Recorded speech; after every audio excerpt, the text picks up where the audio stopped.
माधुरी घर का सारा काम काज बखूबी संभाल लेती थी। वह द्वार था जब रसोई घर में विद्युत उपकरणों के नाम पर कुछ भी नहीं होता था। ना फ्रिज, ना माइक्रोवेव और ना मिक्सी। मिक्सी एक ऐसा उपकरण जिसकी आवाज आज पूरे घर को हिला देती है। एक रोज सत्यप्रकाश माथुर ने अपनी पत्नी को हाथ से मसाला पीसते देखा।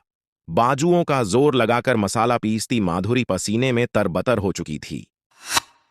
पेशे से इंजीनियर सत्यप्रकाश ने पता किया कि क्या मार्केट में कोई ऐसा विद्युत उपकरण है जो मसाले पीसने का काम कर सके।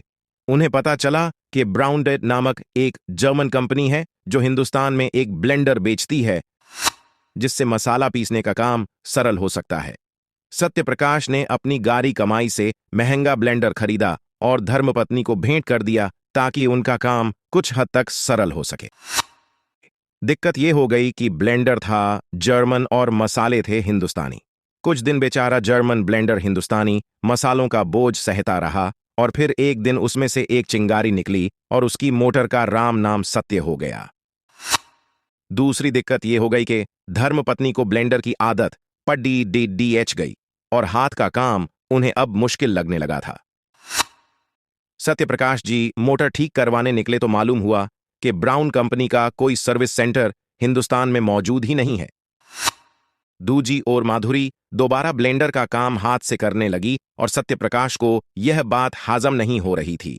पेशे से एक इंजीनियर थे और सवाल पत्नी को हो रही असुविधा का था। काफी मंथन के पश्चात सत्यप्रकाश जी ने एक शाम धर्मपत्नी से कहा कि मैं तुम्हारे लिए एक ऐसा उपकरण बनाऊंगा जो तुम्हारा हर काम आसान कर देगा। पत्नी को लगा कि यह पति का प्यार है जो ऐसा कह रहे हैं, परंतु सत्यप्रकाश कुछ विशेष करने का निर्णय ले चुके थे। नाजुक से जर्मन ब्लेंडर को छोड़ दी सत्यप्रकाश ने एक ऐसा उपकरण बनाने की सोची जो भारतीय रसोई के हिसाब से अनुकूल हो। सत्यप्रकाश जोड़तोड़ में जुट गए, कल पुर्जे इकट्ठे किए और एक उपकरण बना डाला जिसमें एक शक्तिशाली मोटर लगी हुई थी और उपहार स्वरूप पुनः अपनी धर्मपत्नी को भेंट कर दिया। माधुरी ने उपकरण को इस्तेमाल किया तो आश्चर्यचकित रह गई। उपकरण 100% हिंदुस्तानी रसोई के हिसाब से उपयुक्त था। पत्नी के प्यार में बनी मिक्सी ने एक बिजनेस आइडिया को जन्म दिया। माधुरी ने पतिदेव से कहा कि यह उपकरण राष्ट्र की रसोई में क्रांति ला देगा और पत्नी के आग्रह पर इंजीनियर बाबू ने इस उपकरण को विधिवत बनाने की तैयारी शुरू कर दी। 1970 तक सत्यप्रकाश माथुर ने मिक्सी की प्रोडक्शन प्रारंभ कर दी और माधुरी ने इस मिक्सी के लिए एक बेहतरीन नाम भी सुझा दिया। नाम था सुमीत। सुमीत यानी अच्छा मित्र। 1970 के दशक में जब सुमीत मिक्सी जब मार्केट में उतरी तो कमाल का रिस्पॉन्स मिला। हर रोज नए ऑर्डर मिलने लगे और प्रोडक्शन बढ़ने लगी। श्रीमती माथुर भी अब श्रीमान जी का हाथ बंटाने लगी और व्यापार दिन प्रतिदिन बढ़ता गया। 1970 का दशक समाप्त होते होते प्रति माह 10,000 से अधिक मिक्सी बिकने लगी। दोनों पति पत्नी ने मिलकर ब्रांड को इतना विराट बना दिया कि मिक्सी का दूसरा नाम ही सुमीत बन गया।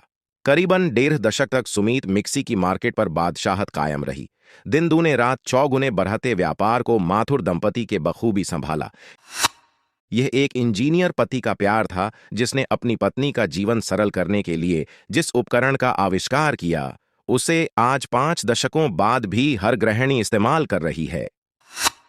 उल्लेखनीय है कि हर साक्षात्कार में श्री माथुर अपनी कामयाबी का सारा श्रेय अपनी पत्नी अपनी प्रेयसी को देते रहे। तो ये थी हिंदुस्तानी मिक्सी के आविष्कार की कहानी।